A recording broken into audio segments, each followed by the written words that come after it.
కనీసం హైదరాబాద్ లో శాంతి భద్రతలను కంట్రోల్ చేయలేని దౌర్భాగ్యపు ముఖ్యమంత్రి ఇవాళ ఒక ఎమ్మెల్యే ఇంటి మీదికి మాత్రం గూండాలను పోలీసులు ఎస్కాటించి పంపిన ఒక దౌర్భాగ్యపు చరిత్రహీన ముఖ్యమంత్రిగా రేవంత్ రెడ్డి మిగిలిపోతాడు.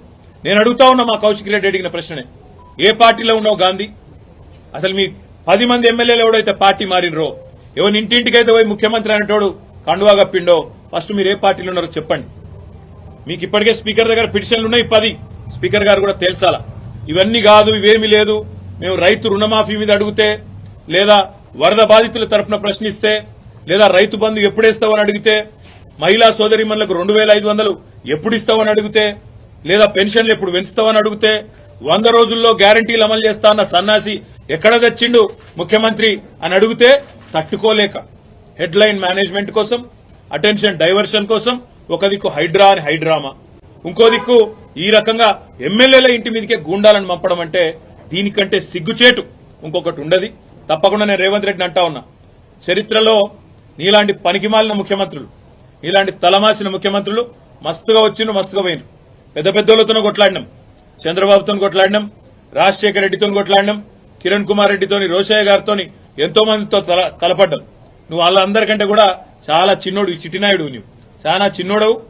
నేను మా దగ్గర మా భాషలో చెప్పాలంటే హైదరాబాద్ లో బుల్లబ్బాయి అంటారు. నీలాంటి వాళ్ళు, ఇలాంటి బుల్లబ్బాయిలు చిట్టినాయుడులను చాలా మందిని చూసినాం.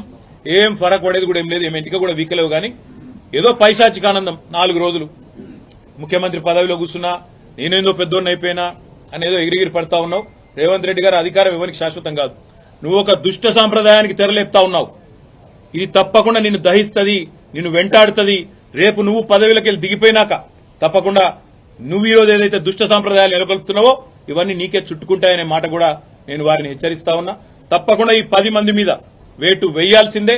అదేవిధంగా కౌశిక్ రెడ్డి గారి ఇంటి దాకా గూండాలను తీసుకొచ్చిన పోలీసులు ఎవరైతున్నారో వాళ్ళని కూడా వదిలిపెట్టాం. తప్పకుండా అవసరమైతే కోర్టు ద్వారా పోరాడతాం, అవసరమైతే న్యాయపరమైన ప్రయత్నము చేస్తాం. డీజీపీ గారు కనుక స్పందించి ఇక్కడ ఏసీపీ సిఐ ఎవరైతే దగ్గర ఉండి మరి గూండాలను తీసుకొచ్చి గేటెడ్ కమ్యూనిటీ లోపలికి తీసుకొచ్చి ఎమ్మెల్యే ఇంటి మీద దాడి చేయించడానికి అన్ని రకాలుగా ఇక్కడ రంగం సిద్దం చేసినరో వాళ్ళని తప్పకుండా సస్పెండ్ చేయాలి, వాళ్ళ మీద చర్య తీసుకోవాలని చెప్పి కూడా నేను కోరుతా ఉన్నా. ఒకటి మాత్రం పక్కా, నువ్వెన్ని డైవర్షన్ గేమ్లు ఆడినా, నువ్వెన్ని రకాల హెడ్లైన్ మేనేజ్మెంట్లు చేసినా, నువ్వెన్ని రకాల ప్రయత్నాలు చేసినా నిన్ను మాత్రం బీఆర్ఎస్ పార్టీ వదిలిపెట్టది. 6 గ్యారంటీలు ఏమైనా అని అడుగుతూనే ఉంటాం. రైతు రుణమాఫీ ఎప్పుడు చేస్తామని అడుగుతూనే ఉంటాం. తప్పకుండా రాష్ట్రంలోని పీడిత ప్రజలు, రాష్ట్రంలోని పేద ప్రజల తరఫున మా ఎమ్మెల్యేల ఇండ్ల మీద దాడి చేసినా మా ఎమ్మెల్యేలు కూడా మేము భయపడం, తప్పకుండా నిన్ను నిలదీస్తూనే ఉంటామని చెప్పి కూడా చెబుతూ ఇవాళ మా తమ్ముడికి సంఘీభావం చెప్పడానికి ఇక్కడ దాకా వచ్చినాం. అందరం కూడా తప్పకుండా భవిష్యత్తులో కూడా ఏ ఒక్క నాయకుడు, ఏ ఒక్క కార్యకర్త మీద ఎక్కడ ఇలాంటి సంఘటన జరిగినా అందరం కూడా అందుబాటులో ఉంటాం, అందరం కూడా తప్పకుండా తరలి వస్తామని చెప్పి కూడా తెలియజేస్తూ, మొన్న ఇక్కడికి వచ్చిన హరీష్ రావు గారిని, మా గౌరవ సీనియర్ శాసనసభ్యులందరినీ కూడా తలకొండపల్లికి తీసుకుపోయి, ఇంకెక్కడెక్కడికో తీసుకుపోయి అష్టదిగ్బంధం చేసి ఎక్కడెక్కడికో తీసుకుపోదాం అనుకుంటే ఎక్కడికక్కడ ప్రజలు స్వచ్ఛందంగా వేలాదిగా ముఖ్యమంత్రి సొంత జిల్లాలోనే ప్రభుత్వానికి చుక్కలు చూపెట్టినారు.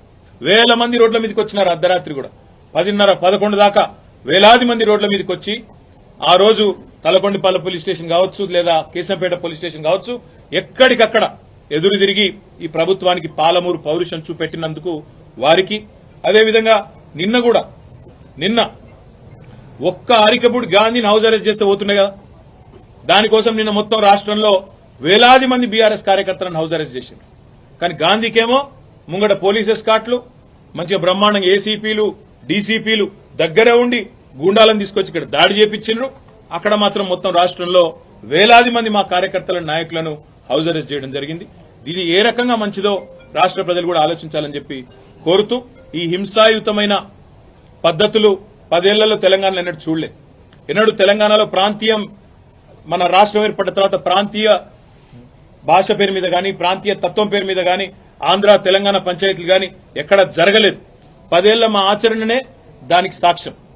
మేము చెప్పినాం, తెలంగాణ వచ్చిన తర్వాత ఈ పంచాయతీలకు మనకు టైం ఉండదు, అభివృద్ధి సంక్షేమం దాని మీదే ఉంటామని చెప్పినాం, అట్లే నడిపినాం.